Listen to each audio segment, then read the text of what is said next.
Hey everybody, it's Jason Blaha here, and today I want to chat with you guys a little bit about why I place so much value on the barbell back squat as a foundational exercise for size, strength, power, athleticism, all of these things.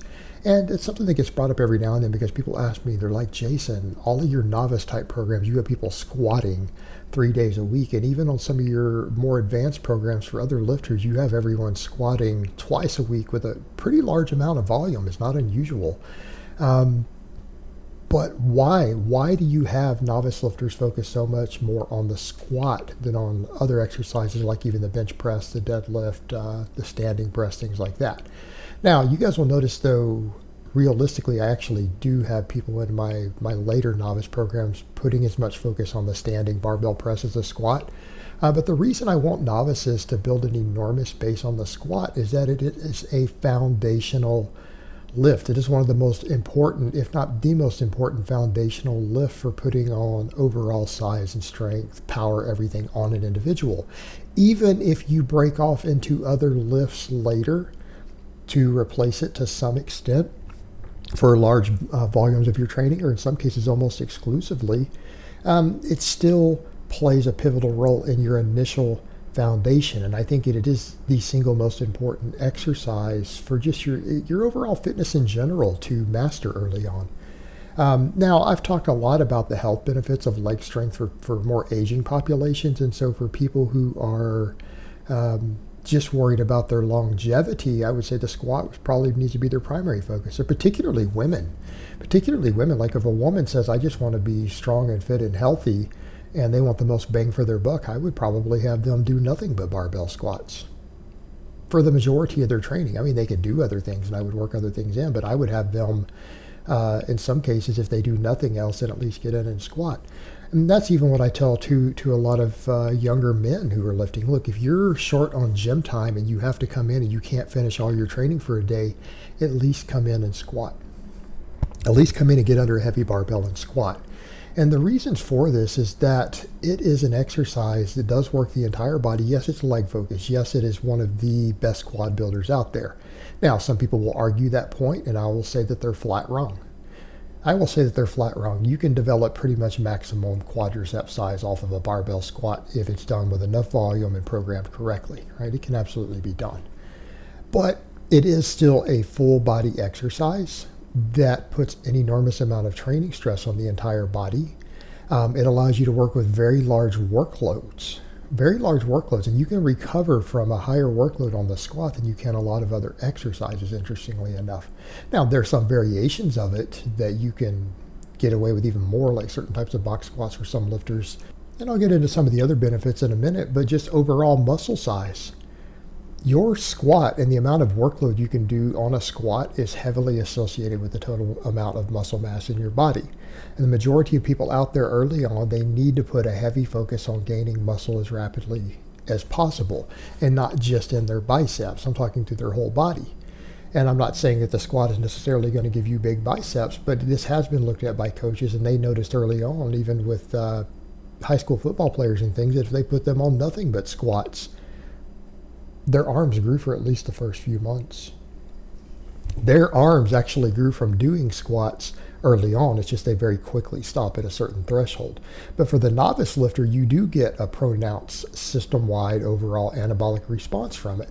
It's just that it tends to be very, very short-lived. But the point is, it builds your whole body. It will contribute to your whole body. It will just be more focused on the lower body. But it does build your core. It does build your lats. It does build your spinal erectors, not just your glutes, quads, and hamstrings and calves, even though it does build all of those things. And yes, it does build your calves. Even the data on it shows that it actually beats a lot of types of calf raises for muscle fiber recruitment in the gastrocnemius. So, I mean, it really does build a large number of muscles in the body. And that will have a very pronounced anabolic effect on the novice lifter. Like literally, it will put more total pounds of muscle on a novice lifter than any other lift will, including even the deadlift. Because the deadlift, you can't handle quite the same training volumes. And that is a big, big factor in it, the amount of workload that you can do on the squat. The amount of workload that you can do on the squat and the big muscles involved, it just will thicken your whole body up. It will make you bigger. It will make you stronger.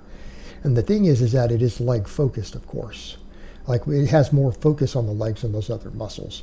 But those legs and your hips and your quads are muscles that will help you with your other lifts. You know, when you step away from the bizarre, weird bodybuilding world and you get into people who are just trying to get as big as possible without using a bunch of drugs and site enhancement, what you're going to find is that the extra leg strength and hip strength and everything that you get from the squats will help carry over to a lot of the other big exercises that you do later, even for your upper body. That's just various standing presses, push presses, rows. It can even help with your bench press to some extent because of leg drive and other things. So you have all of that. You have that muscle that adds to everything else. But then we get to the other components of it. People say, well, what do you mean? How about the conditioning aspect of it? The conditioning and the psychological effects of it. But the conditioning aspects of it, coming in and doing any sort of squat volume taxes your cardiovascular system. That improves your conditioning. And I'm not saying it can completely replace cardio because it can't. But if you come in and you do heavy 5x5 on squats, even as a novice, and you get progressively stronger at that, you're having to breathe deeply. Your heart rate is going up, and you end up building a very large amount of total work. You're moving a very heavy weight through a fairly long distance on a full squat. And if you're doing it for a fair number of reps, that has a very large conditioning effect on your body. It improves your conditioning. It improves energy turnover. It improves all these other factors on a tremendous level. So for someone who is trying to just get in shape and become more athletic in general, yeah, it's adding strength. Yes, it's adding size. Yes, it's adding power. It's doing all of those things which matters for athletes, but it contributes to your conditioning. It contributes to your conditioning. I can tell you right now, you have to be a pretty damn conditioned athlete to get under a 315-pound barbell and crank out 20 reps. Like if you can do that, if you can get under there, it's not just strength, that's conditioning at that point. You have to be in shape to do that. Because if you're not, I promise you by rep 12, no matter how strong you are, by rep 12 on something like that, you're going to be gasping for air. So it builds conditioning. And then you have to factor in the psychological component. There is something psychologically demanding about getting under that heavy barbell that can drive you into the ground and squatting it up. And that builds mental fortitude, that builds tenacity. And if you can master the barbell squat, that lift that can crush you and drive you into the floor, when you build strength and confidence on that barbell squat, that will carry over to your other physical endeavors because it builds a degree of confidence.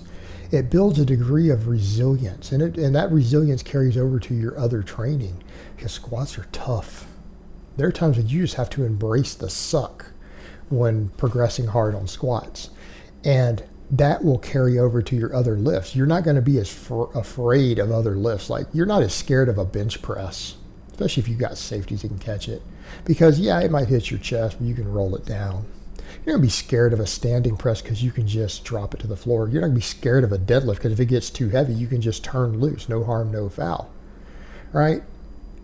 When you know that you've gotten under heavy weights over and over and over on a barbell squat and gotten stronger, under that weight that can crush you under it, and that even if you're, starting out a novice, a 200-pound squat can crush you. That's nothing for a more advanced lifter, but that's an intimidating thing. And it gives you, again, a certain amount of confidence that goes with that. And that confidence will carry over. It'll carry over to other things that you do in the gym, and it will even carry over to other things you do in training or in a competitive environment, right? It will make you a better, more confident athlete. Because again, it's that confidence that you build getting under that squat. So when you really look at all the benefits, from the health benefits, the muscle building benefits, the strength changes, the conditioning, and I can't stress that conditioning component of it enough. When we start talking about all the health benefits of lifting, the squat gives you those better than just about any other lift. All the stuff about insulin sensitivity, cancer, cardiovascular disease, right? The squat, that's where it's at for preventing those things. But it does all those physical things.